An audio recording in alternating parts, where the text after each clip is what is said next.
In my view, we have had a communication problem, and more so in the State Department for Livestock and also the State Department for Agriculture. You remember last year the issues that we had with subsidized fertilizer procurement and the communication that came around that issue. Towards the end of the year, we also had a similar problem. I had to withdraw a bill that came to Parliament from the State Department of Livestock, the livestock bill, largely on account of the disinformation that was being propelled in both mainstream and social media.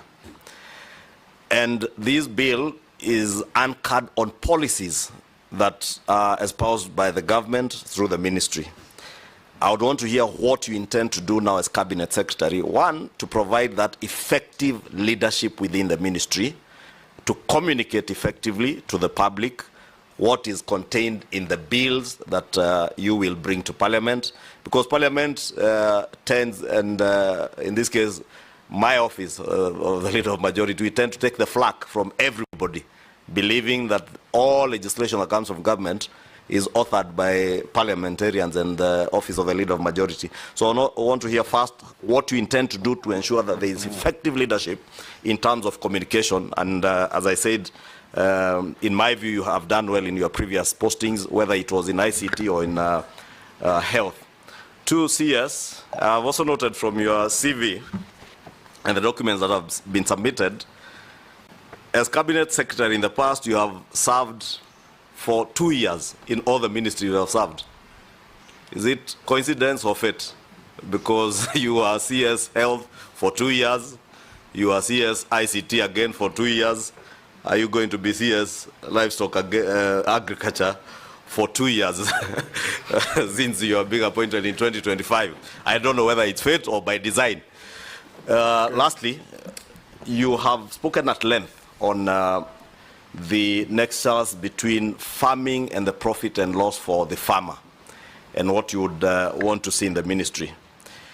We have also heard from government, especially from the president, that we have now as a country fixed our production side. I would want to hear, and again, based on your training as a student of commerce, what exactly do you intend to do to ensure that there is a proper nexus between the productivity that we are saying we have increased, whether it's sugar, whether it's maize, whether it's rice. How do you link that to markets? And bearing in mind that coffee, the coffee you are speaking about drying in your younger years, most of the marketing is on the Ministry of Agriculture. It's in our State Department, in cooperatives, I think. Whether it is milk, again, you produce, the marketing is with someone else. Coffee you produce, tea you produce, marketing is done by someone else. How are you going to create that nexus to ensure that also the country benefits from your experience as a marketer and as a student of commerce to make farming profitable, not just for future farmers, but even for our current farmers, many of who probably are not as tech savvy as the younger generation. And I would really want, I was looking to hear when you spoke about the P&L, how you intend to get that nexus between the good productivity that we now have to making profits for farmers to make it profitable, because that's the only way you'll be able to sustain. This sector has been riddled by cartels, whether it is in the tea sector, coffee sector, milk sector, there are cartels all over. And we have seen in the past people come into this office, very good-looking people like yourself, with very good intentions, but they get swallowed by the cartels. Thank you. How do you intend to protect yourself from being swallowed by these coffee cartels, tea cartels, milk cartels? Brevity. Mr. Chairman, you'll agree that there is quite a bit to respond to here, but I'll try and be as brief as I can. Yes. Thank you very much, Mheshimiwa. Let me start with the issue of communication, because I think that is what you laid emphasis on. I think the first thing to remember is that in my capacity, if I'm approved by this committee, in my capacity as a Cabinet Secretary, I am simply a cog. I'm simply part of a cog of in people and stakeholders that must be involved in the decision-making processes that you have referred to. You can't be part of a cog. You can be a cog in a wheel.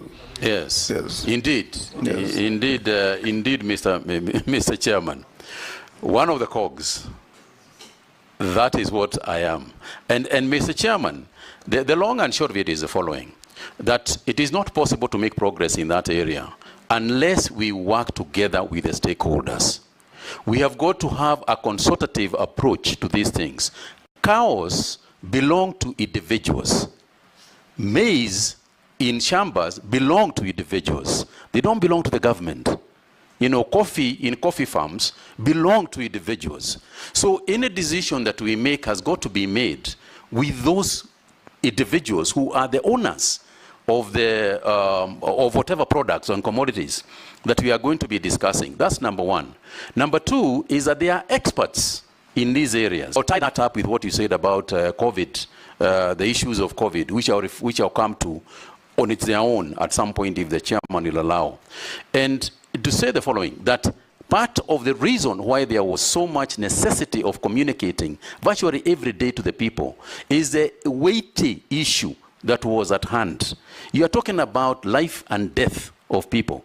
And therefore, you need to keep them abreast with any issue that is developing in relation to their own lives.